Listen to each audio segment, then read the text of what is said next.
Item B, hold public hearing, waive the first reading, and introduce new chapter 3.38, additional provisions to Title III, Revenue and Finance, requiring payment of assessed taxes prior to legal action. Staff report, please. Mayor and members of the City Council, good evening. The ordinance we're introducing to you tonight is a technical cleanup. Basically, the staff is recommending an ordinance that requires payment of taxes before a taxpayer can challenge them into court. This is something the state has long been able to do, and cities always thought they could do it too, but recently it's been called into question whether local governments actually can do this without a specific local law requiring it. This ordinance would close that gap. So in short, this ordinance would add a new chapter to the Revenue and Finance title with currently one provision that requires litigants to pay now, litigate later. What this ordinance is doing is making sure the city can collect taxes and avoid the city having to guess at its revenue stream, while an organization litigates whether it must pay particular taxes, or if any, and how much. So in practice, let's talk about who this really affects. First of all, it doesn't affect most people. This ordinance really applies to taxes that the city directly levies, so we're not talking personal income tax. What we're looking at is the business license tax and the transient occupancy tax. These are the only taxes that the city currently levies.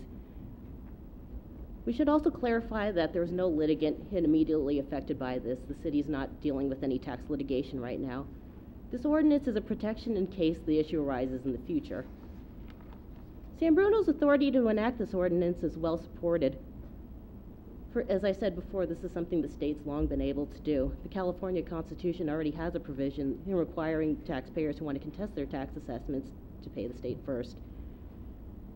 But recent cases have called into question whether cities can rely on this constitutional authority or whether it has to enact its own duplicate ordinance.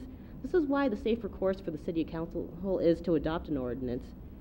And other cities in the area have done just that. Just recently, this past year, the cities of Redwood City and Sunnyvale have added the same provision to their codes that we're presenting to you tonight. And also, the city of City of Palo Alto had this item on their agenda just last week. So the city council would be in good company if they were to enact this. So in closing, staff recommends that the city council passes ordinance. I'll be glad to answer any questions you have at this time. Any questions of our Pamela, why can't attorney? you say it like that? Any questions of our presenting attorney? Very well. Okay, good. Good job, Mr. Chairman. I'd like to open the public hearing on this item. Any members of the public wish to speak? All right, seeing none, if I close the public hearing, you're precluded from speaking on this item again. Motion to close? Move to close public hearing.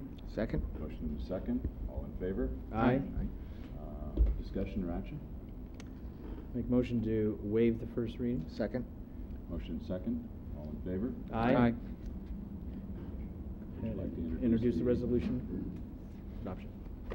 Should have asked her a question at least. Well, she did so well there wasn't a need to. Vice Mayor Medina. Aye. Councilmember Ibarra. Aye. Councilmember Salazar. Aye. Councilmember O'Connell. Aye. Mayor Ruane. Aye.